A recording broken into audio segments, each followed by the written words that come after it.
Fala galera, tudo bem com vocês? Aqui quem tá falando é Bruno Soares e a gente vai trazer informações do jogo entre Corinthians e Vasco, válido pela 13ª rodada do Campeonato Brasileiro, jogo que aconteceu lá no estádio Neoquímica Arena. Então vamos trazer um pouco de detalhes para vocês da partida, lembrando que eu fiz participação lá na Pax Web Rádio.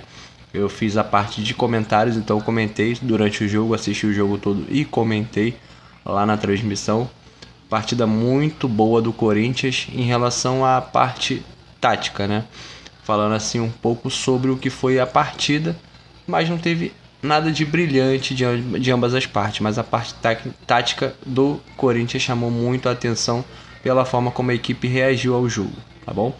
A derrota do Vasco da Gama para o Corinthians por 1-0 neste domingo na Neoquímica Arena deixou um gosto a mais amargo pelo contexto da partida, mesmo com um jogador a mais por cerca de 60 minutos após a expulsão de André. Ainda no fim do primeiro tempo, o time carioca não conseguiu transformar a vantagem em resultado.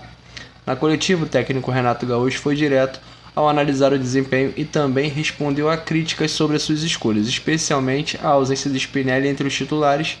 Segundo ele, foi a decisão puramente tática. Eu também comentei muito isso lá na transmissão. Eu achei esquisito de o Spinelli não começar jogando, até pelo bom desempenho na última partida, mas foi opção técnica e ele explicou.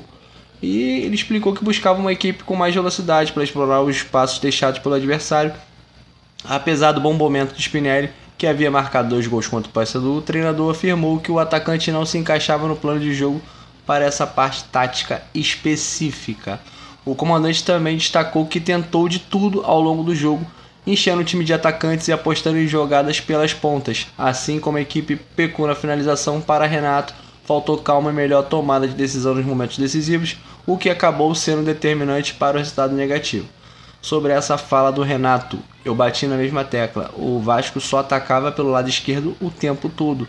O Vasco sempre que tentava construir pelo meio campo, tinha a roubada de bola do Corinthians ou eles picotavam fazendo faltas. Então o Vasco não tinha um meio armador. O Vasco ainda sente muito a saída de Coutinho, não conseguiu um jogador à altura para cumprir a tal função.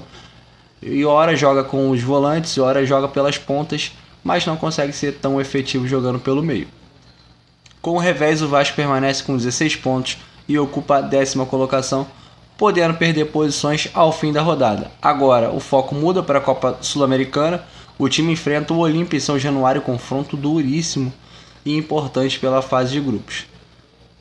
Galera, esse foi o vídeo, tá, em relação ao jogo do Vasco. Se você gostou, deixe o seu like, compartilhe com seus amigos, comenta o que você achou da partida, como é que foi o desempenho da equipe do Renato Portaluppi, o que o Vasco precisa melhorar. O Vasco precisa reagir tanto no Brasileiro agora, quanto na Sul-Americana, vive uma fase meio complicada e o Vasco vai jogar essa semana um jogo duríssimo contra o Olímpia em São Januário, em casa, mas é um jogo duríssimo, vale se lembrar que o Vasco melhore e recupere um melhor desempenho, como foi o início da era Portaluppi no Vasco, tá bom, galera?